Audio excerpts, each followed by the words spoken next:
सबा मरहबा मरहबा मोहतरम मरहबा। ये उड़ाने मर नहीं सकती, कभी अपने इरादों को मैं कमतर कर नहीं सकती।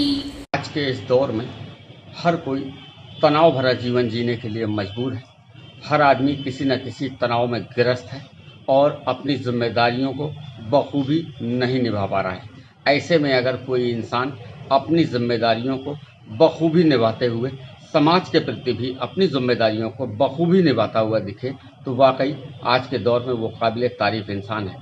ऐसे हालात में जब इंसान अपनी जिम्मेदारियों को निभाने के लिए तरह तरह की दिक्कतों का सामना कर रहा है, ऐसे माहौल में कुछ लोग हमारे समाज में ऐसे भी हैं जो अपनी पारिवारिक जिम्मेदारियों को निभाने के साथ साथ सामाजिक जिम्मेदारियों को भी बखूबी निभा रहे हैं और इसके अलावा बहुत ही सलाहियत के साथ अदबी खिदमात को भी अंजाम दे रहे हैं। ऐसा ही एक नाम बांदा जनपद से मशहूर डॉक्टर शबाना रफ़ीक का सामने आया है।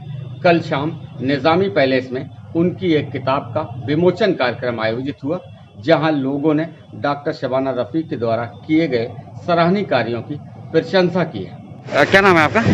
मैं छाया सिंह, मैं राइटर हूँ। छाया जी, आप चूँकि एक राइटर हैं और यहाँ पर आज एक मजमूए कलाम का इजरा हुआ है, विमोचन हुआ है, इस पर आप शामिल हुई हैं, क्या प्रतिक्रिया देना चाहेंगी आप ऐसे मौके पर? ये बहुत खुशी की बात है कि देखिए, चिकित्सक जैसे पेशे में रहते हुए जो 24 घंटे का काम है, उसके बावजूद वो साहित्य सेवा करती हैं। पहला उनका एक संग्रह आ चुका है, ये दूसरा उनका संग्रह है जो उन्होंने अपनी अम्मी जान को समर्पित किया है। तो ये बहुत खुशी की बात है और जो संवेदनशील व्यक्ति होता है वही कविता लिख सकता है। तो ये उनकी संवेदनशीलता को दर्शाता है कि इतना चिकित्सक के पेशे में व्यस्त रहने के बावजूद वो लेखन के लिए, समाज सेवा के लिए, और काफ़ी नेक महिलाएं हैं, हम लोग के बड़े अच्छे संबंध हैं। मुझे बड़ी खुशी हुई यहाँ आके, और कोरोना पीरियड में भी अब किस तरह के कार्यक्रम शुरू हुए तो ये काफ़ी हर्ष की बात है। और मैं शबाना जी को हृदय से शुभकामनाएं देती हूँ, बधाइयाँ देती हूँ और आशा करती हूँ कि आगे ऐसे और भी संग्रह आते रहेंगे और हमारा बांदा का नाम जो है साहित्य के क्षेत्र में रोशन होता है। मैम, आज आपकी किताब का विमोचन हुआ है, आप अपना साहित्यिक सफ़र के बारे में कुछ थोड़ा बताइए। आपको शायरी का और ये साहित्य का लगाव कब से और कहाँ से कैसे हुआ? वो जैसे मैंने अभी अपनी स्पीच में बताया कि मेरे दादा हमारी तरह डॉक्टर थे और सीएमओ पे रिटायर हुए थे, लेकिन उनको शेर व शायरी का बहुत शौक़ था। वो साल में एक बार महमूदाबाद में मुशायरा कराते थे 2 दिन का।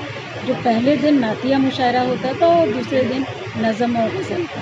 तो ये शौक़, ये ज़ौक़ और जीन कह लीजिए मेरे दादा से लगा। मैंने ये साहित्य के और जो भी समाज सेवा शुरू की है वो अपनी प्राथमिकताओं को, अपनी प्रायोरिटीज़ को पूरा करने के बाद, अपना अस्पताल, अपने बच्चों को पालने के बाद, जब वो अपने पढ़ाई लिखाई में, अपने कैरियर में सेटल हो गए, उसके बाद ही मैंने अपने लिए वक्त निकाला। और आज मैं सभी महिलाओं से कहना चाहूँगी, हमारे ऊपर दोहरी जिम्मेदारी होती है, जो हम प्रोफेशनल महिलाएं होती हैं, घर की भी बाहर की भी, लेकिन कुछ भी असंभव नहीं। एक मेरा मोटो है, एक मेरा मंत्र है, life is management of time. इसका अर्थ है जीवन समय का सही प्रबंधन।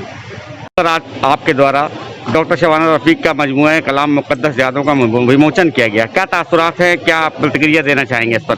देखिए, ये मुक़द्दस किताबें इस तरह की अगर आज के माशरे में रिलीज़ हो रही हैं, लोग इसे पढ़ रहे हैं, कहानी के नस्लों को सुन रहे हैं, तो जो माशरे में अफरा तफरी, नफ़रत और एक दूसरे पर तंज, उससे हमें नजात मिल सकती। जो दूसरी ताकतें या जो हमें कमज़ोर करने वाले, जो भारतवर्ष को कमज़ोर करने वाली ताकतें हैं, जो हमको हिंदी उर्दू के झगड़े में, हिंदू और मुसलमान के झगड़े में फंसा के इंसानियत से बहुत दूर ले जाना चाहिए, उस पर ये भरपूर किताब वार करती है और ये बताती है कि सबसे मुक़द्दस, सबसे बड़ी चीज़ जो अहमियत रखती है वो इंसानियत है, मोहब्बत है, शराफत है, दुख दर्द है, दूसरों के करीब आना है।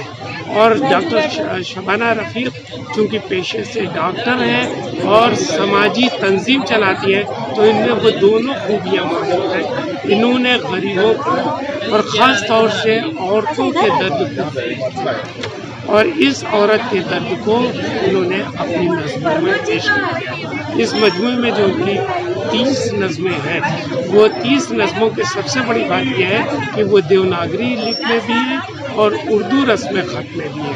और ये इस मैसेज जाता है कि उर्दू और हिंदी इसी माशरे की ज़ुबान है, इसी मुल्क की ज़ुबान है। ये हमारी गंगा जमुना तहजीब की प्रतीक है, ये हमारे मोहब्बत और भाईचारे की ज़ुबान है। लिहाजा इसी लिहाज से ये आज का जो मजमूआ है हमारे लिए बेहद अहम है और इसके लिए मैं इतनी दूर से आया हूँ। क्या नाम है आपका? मैं केदार न्यास का सचिव हूँ धरेंद्र में। आज यहाँ पर किस तरह का आयोजन हुआ है, क्या कार्यक्रम था ये? इस कार्यक्रम में जो है डॉक्टर शबाना रफीक की पुस्तक मुकद्दस यादों का विमोचन का आयोजन था।